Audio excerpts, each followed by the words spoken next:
Bonjour tout le monde, merci de prendre part au Matin d'Éric. On est mardi et je poursuis cette série qui touche les sentiments délicats. Et oui, comment exprimer des sentiments délicats à son ou à sa partenaire? On est déjà à la 6e partie. N'oubliez pas que dans le processus, une façon d'exprimer ces sentiments délicats, c'est au travers d'un processus en 3 étapes. Je l'ai expliqué au préalable, mais je veux juste en faire un petit résumé. Peut-être que vous vous êtes joints à nous comme ça à la partie 6, mais je vous invite à visionner ou écouter les autres parties préalables. En fait, ce que je propose, c'est l'approche de John Gray qui consiste à écrire une lettre d'amour. Donc, on exprime notre colère, notre tristesse, notre peur, nos inquiétudes et notre amour dans une lettre. Ensuite, on écrit une lettre réponse. Donc, ce qu'on souhaiterait que notre conjoint, notre partenaire nous réponde. Et après, à la 3e étape, eh bien, on partage le contenu de ces 2 lettres-là à notre conjoint, à notre partenaire. Hier, ce qu'on a vu, c'est qu'à la 3e étape, lorsque vient le temps de partager ces 2 lettres-là, il y a 5 façons qui ont été proposées pour les partager. D'accord? Je vous invite à écouter la capsule d'hier parce que, au lieu de dire, ben voici la façon de faire, je trouvais ça important qu'on puisse partager les 5 façons. Peut-être qu'il y en a une qui est plus appropriée à votre réalité, qui convient le mieux pour votre conjoint, donc qui amène une communication qui est plus fluide et plus harmonieuse.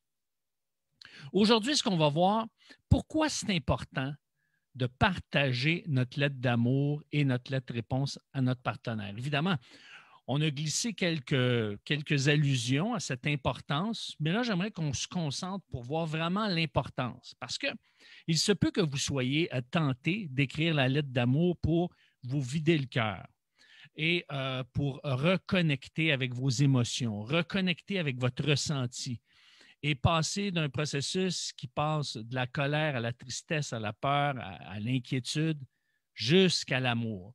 Et ça peut-être vous avez dit, wow, j'ai le goût de vivre cette expérience-là. Mais je ne suis pas certain que je veux communiquer le contenu de cette lettre-là à mon partenaire ou à ma partenaire. Il me semble que relationnellement, c'est peut-être pas la bonne saison, c'est peut-être pas le bon moment. C'est possible. C'est possible. Mais définitivement, si vous faites la démarche pour vous-même, ça va vous aider à faire de la clarté. Et également la lettre-réponse. Parce que vous pouvez peut-être vous dire, ouais, mais là, j'écris comme ce que j'ai envie d'entendre. C'est vrai, mais justement, si vous avez envie d'entendre quelque chose, c'est que vous n'avez pas envie que cette lettre d'amour tourne en chicane ou alimente une nouvelle dispute ou ajoute déjà à l'atmosphère qui n'est pas agréable. Alors, c'est pour ça que c'est important de voir que ces lettres-là, selon l'expérience qu'on en a dans notre boîte de coaching, l'équipe Mars-Vénus Coaching, eh bien, on voit que ça a des répercussions très positives. Ça a des répercussions qui sont positives parce que d'écrire une lettre d'amour et une lettre de réponse à votre partenaire, c'est vous qui l'écrivez, eh bien, ça vous donne l'occasion de vous faire comprendre.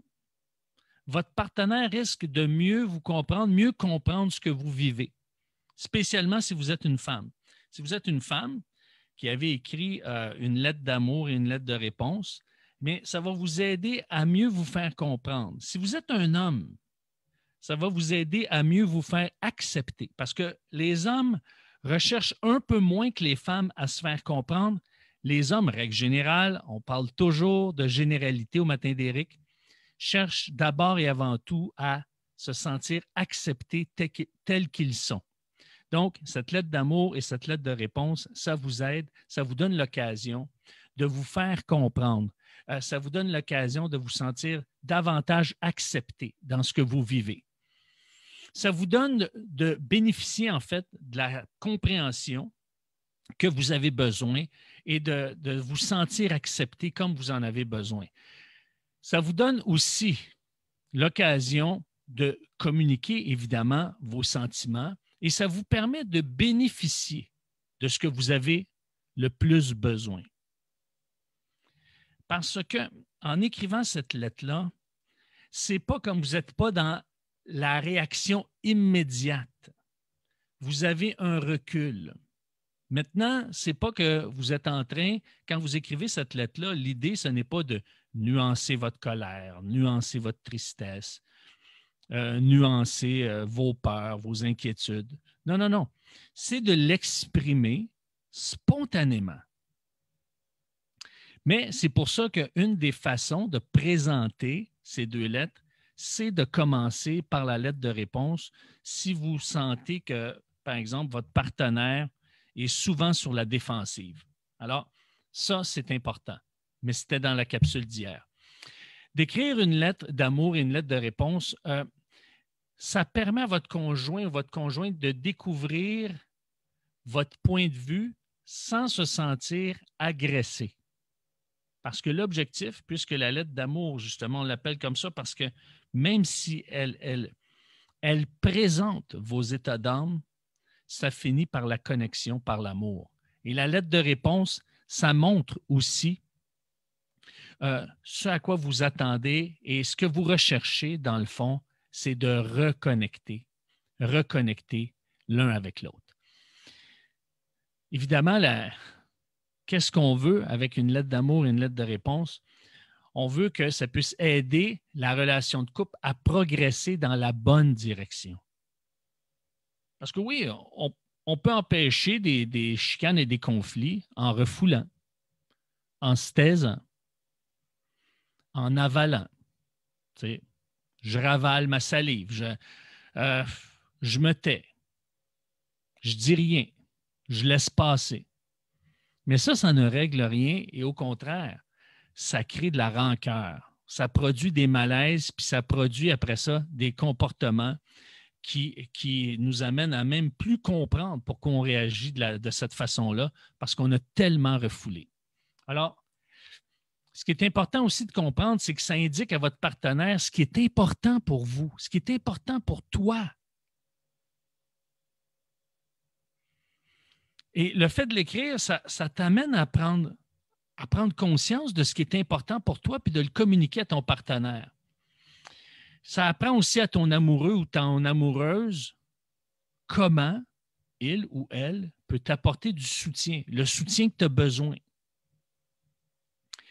Donc, toi, tu as besoin d'un certain soutien, tu as besoin de te sentir appuyé, tu as besoin de sa collaboration, de sa coopération. Et au travers de cette lettre d'amour, tu vas pouvoir l'exprimer d'une manière plus claire et d'une manière.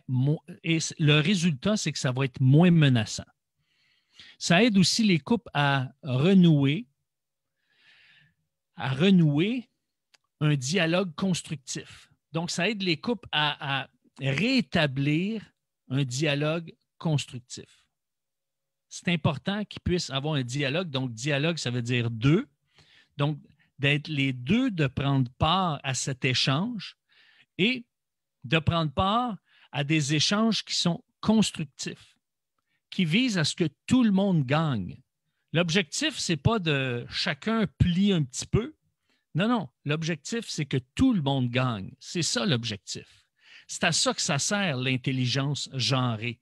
C'est de comprendre comment l'autre est fait pour aller sur son terrain et que l'autre comprenne comment je suis fait pour qu'il vienne sur mon terrain, pour que tout le monde gagne.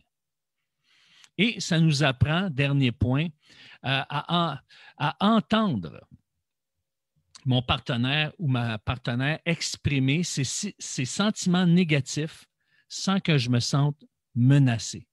Et ça, c'est important. C'est important. Et surtout, les hommes, on peut se sentir menacés lorsque notre conjointe, notre épouse, nous partage ses sentiments négatifs. Maintenant, l'objectif, ce n'est pas de nous punir, ce n'est pas de nous faire porter le blâme, quoi qu'on peut avoir une responsabilité puis qu'on peut prendre conscience. Et c'est pour ça qu'on est appelé à demander pardon suite à la réception d'une lettre d'amour et d'une lettre de réponse. Mais le but, c'est de le faire dans un environnement d'amour, un environnement qui vise l'harmonie. Donc, je vais répéter rapidement les points. Ça donne l'occasion à votre partenaire de mieux comprendre ce que vous vivez. Ça vous permet de bénéficier de la compréhension que vous avez besoin. Ça donne à votre partenaire l'occasion de vous soutenir, de vous donner du réconfort. Ça permet à votre conjoint ou conjointe de découvrir votre point de vue sans se sentir agressé. Ça aide une relation de couple à progresser dans la bonne direction. Ça indique à votre partenaire ce qui est important pour vous. Ça apprend à votre amoureux ou votre amoureuse comment il ou elle peut vous apporter le soutien que vous avez besoin. Ça aide les couples à rebâtir sur un dialogue constructif ou à renouer un dialogue constructif. Puis ça nous apprend à entendre notre partenaire, notre conjoint, notre conjointe, à exprimer des sentiments négatifs sans qu'on se sente menacé. Donc, c'est important que vous puissiez considérer ces éléments-là parce qu'il y a des impacts très positifs à écrire cette lettre d'amour, à écrire cette lettre réponse et à veiller à ce que le contenu de ces 2 lettres puisse être communiqué à votre partenaire. Ça, c'est important pour que l'harmonie puisse revenir, pour que vous puissiez être pleinement vous-même dans la relation sans que ça cause un tort. Parce que plus qu'on se comprend, plus on s'accepte, eh bien, plus il y a de l'harmonie, parce que c'est ce qu'on recherche. C'est ça, l'amour. C'est une connexion dans la complémentarité. Alors, demain, on continue dans cette série qui s'intitule « Comment exprimer des sentiments délicats à son ou sa partenaire ». Demain, ça va être la partie 7 et je vais répondre à la question suivante. Comment réagir si mon ou ma partenaire ne sait pas répondre avec amour? Donc, je lui partage cette lettre d'amour, cette lettre de réponse. Il y a une résistance. Il y a peut-être de l'agressivité, de la colère, de l'indifférence. Alors, comment on va réagir? Comment je dois réagir? Comment je dois me positionner si le résultat qui est recherché n'est pas au rendez-vous? Ça, j'en reparle demain. Alors, je vous souhaite une belle journée.